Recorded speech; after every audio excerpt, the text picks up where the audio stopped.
ಮಧ್ಯಪ್ರಾಚ್ಯದಲ್ಲಿ ಮತ್ತೆ ಯುದ್ಧದ ಕಾರ್ಮೋಡ ಕವಿದಿದೆ. ಇರಾನ್ನಲ್ಲಿ ನಡೆಯುತ್ತಿರುವ ಭೀಕರ ದಂಗೆ ನಡುವೆ ಈಗ ಅಮೆರಿಕ ರಣರಂಗಕ್ಕೆ ಇಳಿಯುವ ಸೂಚನೆ ಕೊಟ್ಟಿದೆ.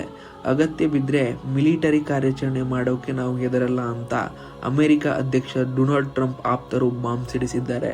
ಇದಕ್ಕೆ ಪ್ರತಿಯಾಗಿ ಇರಾನ್ ಕೂಡ ನೀವೇನಾದರೂ ದಾಳಿ ಮಾಡಿದರೆ ನಿಮ್ಮ ನೆಲ ಮತ್ತು ಇಸ್ರೇಲ್ ದೇಶವನ್ನು ಸುಟ್ಟು ಹಾಕ್ತೇವೆ ಅಂತ ಖಡಕ್ ಎಚ್ಚರಿಕೆ ನೀಡಿದೆ.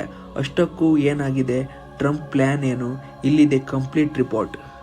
ಅಮೆರಿಕದ ನಿಲುವೇನು? ವಿಷಯ ಏನಪ್ಪಾ ಅಂದರೆ, ಶ್ವೇತಭವನದ ಪತ್ರಿಕಾ ಕಾರ್ಯದರ್ಶಿ ಕರೋಲಿನ್ ಲಿವಿಟ್ ಸೋಮವಾರ ಮಹತ್ವದ ಹೇಳಿಕೆ ಒಂದನ್ನು ನೀಡಿದ್ದಾರೆ.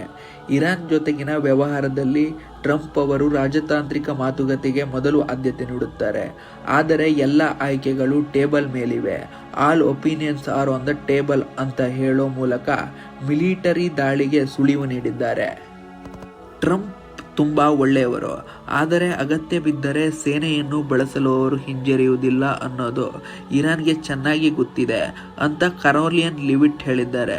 ಅಷ್ಟೇ ಅಲ್ಲ, ಇರಾನ್ ಸರ್ಕಾರ ಖಾಸಗಿಯಾಗಿ ಕಳಿಸ್ತಾ ಇರೋ ಸಂದೇಶಕ್ಕೂ ಬಹಿರಂಗವಾಗಿ ಹೇಳ್ತಿರೋದಕ್ಕೂ ತುಂಬ ವ್ಯತ್ಯಾಸ ಇದೆ ಅಂತ ಸ್ವತಃ ಟ್ರಂಪ್ ಅವರೇ ಹೇಳಿದ್ದಾರೆ. ಇರಾನ್ನ ಆಂತರಿಕ ದಂಗೆ ಮತ್ತು ಟ್ರಂಪ್ ಟ್ವೀಟ್. ಒಂದೆಡೆ ಇರಾನ್ ದೇಶದೊಳಗೆ ದಂಗೆ ಹೆಚ್ಚಾಗಿದೆ, ಆಸ್ಪತ್ರೆಯಲ್ಲಿ ಹೆಣಗಳ ರಾಶಿಯೇ ತುಂಬಿದೆ ಅಂತ ವರದಿಗಳು ಹೇಳ್ತಿವೆ. ಇರಾನ್ ಜನ ಸ್ವಾತಂತ್ರ್ಯ ಕೇಳ್ತಿದ್ದಾರೆ.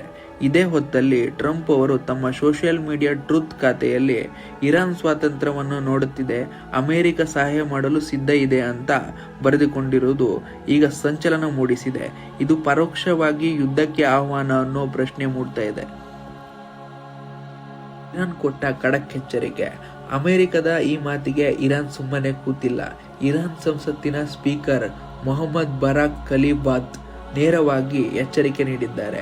ಒಂದು ವೇಳೆ ನಮ್ಮ ಮೇಲೆ ಅಮೆರಿಕ ಯುದ್ಧ ಮಾಡಿದರೆ ನಾವು ಸುಮ್ಮನಿರಲ್ಲ.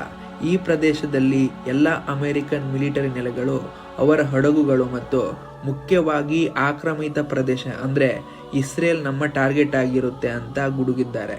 ನಾವು ಯುದ್ಧಕ್ಕೆ ಸನ್ನದ್ಧರಾಗಿದ್ದೇವೆ ಅಂತ ಇರಾನ್ ಘೋಷಿಸಿಕೊಂಡಿದೆ. ಒಟ್ಟಿನಲ್ಲೇ ಟ್ರಂಪ್ ಅವರ ಈ ನಡೆ, ಇರಾನ್ನ ಪ್ರತಿದಾಳಿ ಎಚ್ಚರಿಕೆ ನೋಡ್ತಾ ಇದ್ರೆ ಜಗತ್ತು ಮತ್ತೊಂದು ದೊಡ್ಡ ಯುದ್ಧದತ್ತ ಸಾಗ್ತಾ ಇದೆ ಅನ್ನುವ ಆತಂಕ ಶುರುವಾಗಿದೆ. ನಿಮ್ಗೇನನ್ಸುತ್ತೆ? ಅಮೆರಿಕ ಇರಾನ್ ಮೇಲೆ ದಾಳಿ ಮಾಡುತ್ತಾ? ಕಮೆಂಟ್ ಮಾಡಿ ತಿಳಿಸಿ.